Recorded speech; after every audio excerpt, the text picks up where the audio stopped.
Good morning. आज मैं आपको पढ़ाने जा रही हूँ कक्षा 10 की क्षितिज पुस्तक का पाठ संख्या 5 कृपाराम खिड़िया, जिसमें रजियारा सोरठा है। कवि कृपाराम ने राजा राम को संबोधित करते हुए हर सोरठे में राजिया लिखा है।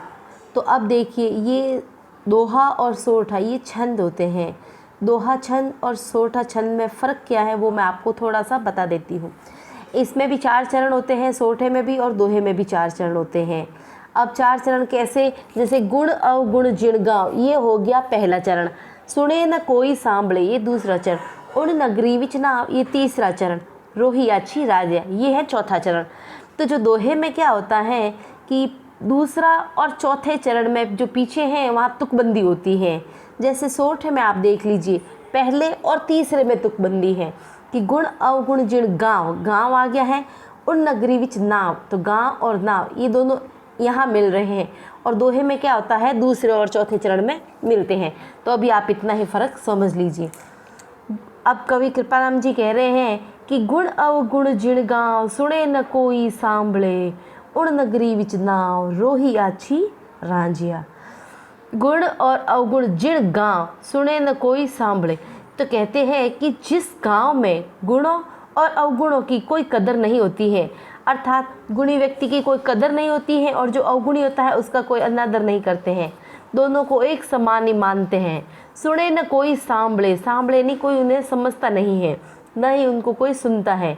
उन नगरी विच नाव, नाव का मतलब होता है नहीं, कि ऐसी नगरी के बीच में हमें नहीं जानना चाहिए। रोही आछी राजिया, रोही यानी जंगल, निर्जन वन। तो कहते हैं कि जिस नगर में या जिस गांव में गुणों की कदर नहीं करते हैं और अवगुणी व्यक्ति का निरादर नहीं करते हैं, दोनों को एक समान ही आदर मिलता है, तो ऐसे नगरी में हमें नहीं जाना चाहिए। इससे अच्छा तो कहीं हम जंगल में ही रह जाएं, ठीक है। कारज सरे न कोय, बल पराक्रम हिम्मत बिना, हल्का रिया की होय, रंगा स्याड़ा राजिया। कारज यानी कार्य, सरे न कोई यानी नहीं होता है। बल पराक्रम, बल और पराक्रम का मतलब पराक्रम और हिम्मत के बिना, बल पराक्रम और हिम्मत के बिना कोई भी कार्य सिद्ध नहीं होता है। सरे यानी सिद्ध होता है, नहीं होता है। हल्का या की होय, रंगा स्याड़ा राजिया।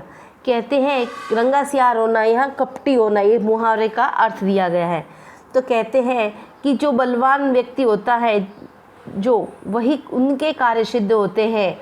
जो कायर और कपटी लोग होते हैं उनको भले हम कितना ही कह दें तो वो कार्य नहीं करेंगे।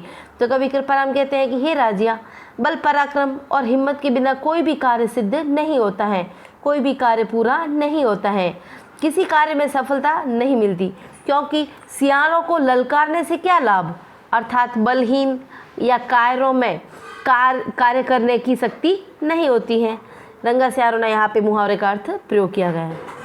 मिले सिंह वन माह, मिले माह यानी वन के अंदर शेर मिले।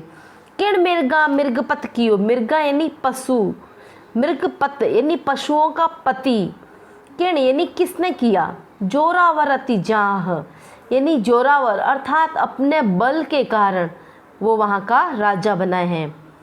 रहे उर्द गति राज्य, उर्द गति यानी ऊंची गति प्राप्त करता है, सबसे ऊपर रहता है। तो कहते हैं कि से मिले सिंह वन माह, कि हमें जब वन में जाते हैं तो शेर मिलते हैं, तो उसको किन पशुओं ने, किस पशु ने उनको पशुपति बनाया है, किसने बना दिया उनको कि तुम पशुओं के राजा हो। फर्क सिर्फ इतना है कि वह अपने बल के कारण अपने आप ऊंची गति प्राप्त करता है। तो जो बलवान व्यक्ति होता है वो अपने आप ही अपना ऊंचा स्थान प्राप्त कर लेता है, उसे कोई कहता नहीं है कि तू आज हमारे रक्षक बन जा।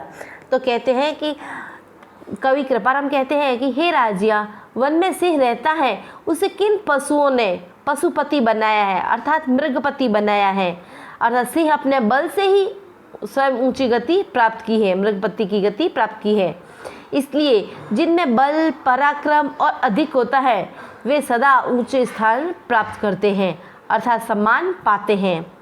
आछा युद्ध अण पार, धार खगासन मुख धसे। युद्ध यानी युद्ध, धार खगा यानी तलवारों की धार, सन्मुख धसे एक दूसरे के अंदर घुस जाए। भोगे हुए भरतार रसा जी के नर राजिया। भरतार यानी स्वामी, वही स्वामी वो धरती का राज्य भोग करता है। रसा जी के नर राजिया, रसा यानी धरती, भरतार यानी स्वामी।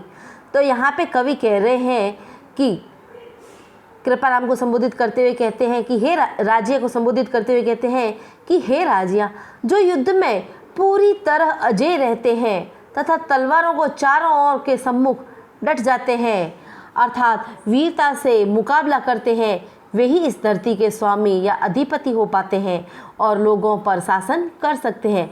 अर्थात जो तलवार से डर के छुप जाते हैं वह कभी इस धरती का, इस रसा यानी धरती का भोग नहीं कर सकते हैं। ऐसे ही व्यक्ति इस धरती का स्वामी बनते हैं या राजा बनते हैं जो तलवारों से भरे हुए सब लोग हैं उनके बीच में धंस जाए और सभी के अंदर तलवारों के मतलब आप वार कर दें। धन्यवाद। रजत